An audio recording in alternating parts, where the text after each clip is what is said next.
Today we're at the first ever Grob UK open house and we're going to investigate the unique machining concept.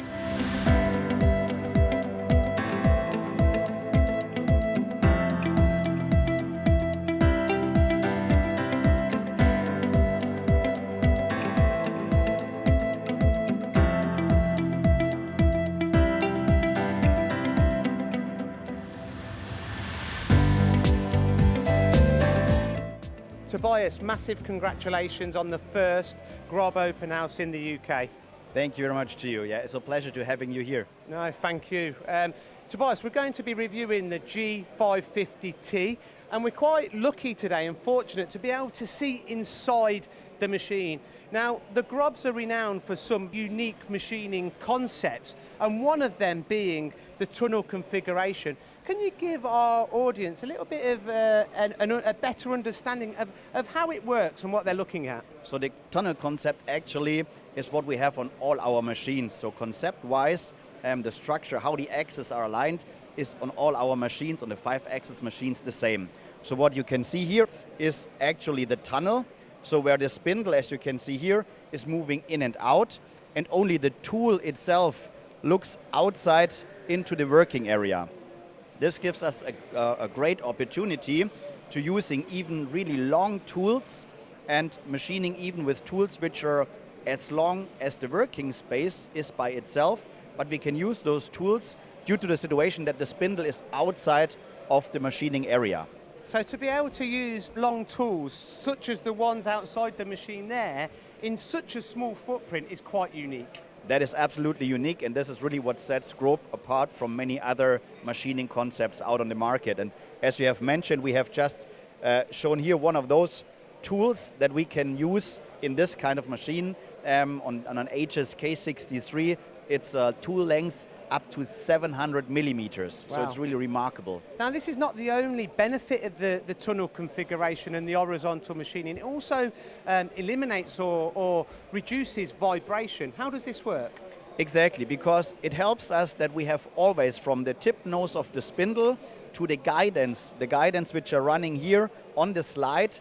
This kind of distance to the tip nose, as I said, is always the same distance. It doesn't matter how far the tool is outside in the spindle area or even if it's just looking very closely out of the tunnel.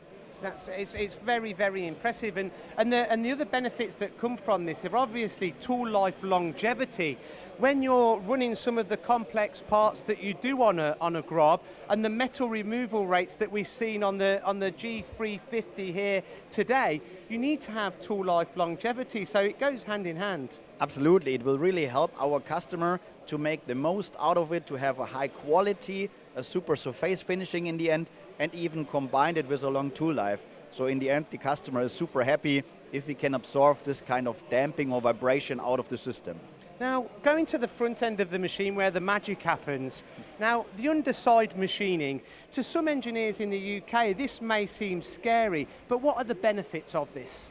Especially the benefits are, as you can see here, when the table is swiveling around up to 90 or 180 degrees. So the whole process while you're machining your part is allocated in a way that the chips always falling down, so the hot chips not affecting a growth of your workpiece itself. It is super accessible, even for loading and unloading the table. When you manually load and unload the machine, you can open the door. It's super visible through to the round glass door in front, and very economically, because smaller people like us, we can just swivel down the table and load it. A taller person would just swivel the table up and then load it for every size on a very convenient way. Well, it's a really good point, and I was speaking to one of your clients and visitors today actually about the underside machining, and he says that was one of the reasons that they purchased the machine, because of the swarf management. Yep. And the swarf evacuation. Very, very impressive indeed. Now, automation, it's on the tip of everyone's tongue. We've looked at some of the cars on display here at your open house. This is where Grob have come from, but diversification into other industries such as aerospace, medical, this is key for the Grob business and the universal machine tools. Tell us about how you can diversify and also how you can automate, whether it's high volume or low volume work in the aerospace industry. we did a certain analysis to find really a way how we can diversify and dive into those markets where growth wouldn't be so much known in the past. So therefore we founded our centers of excellence. It's a bunch of people. We have all the different centers of excellence. One is looking for aerospace, one for mold and die, but we have also a huge team which is only looking for automation. And with those dedicated knowledge, we going always back into our own design department, and we getting the market feedback that tells us what exactly is their need and requirement, and specifically tailor-made for those requirements, we're building a solution. We have always the focus, whatever kind of solution we are building, that we bring it up in a standardized configuration system, that every customer has his unique requests, but it's like, I always call it like a Lego box. So we have standardized options and models, and you can bring them in a certain way where it's unique in the end, but it's safe cost driven for a good benefit for the customer. And for sure, we have a very wide variety of solutions out of this kind of modular box. Furthermore, your second question was how we diversified. Those teams out of the second center of excellence, those are experts, and they know exactly what, for example, our requirements and regularities are available on the market, or we need to match to sell a machine in the medical industry, or on an aerospace part, which has super critical dimensions and very critical geometry, for example.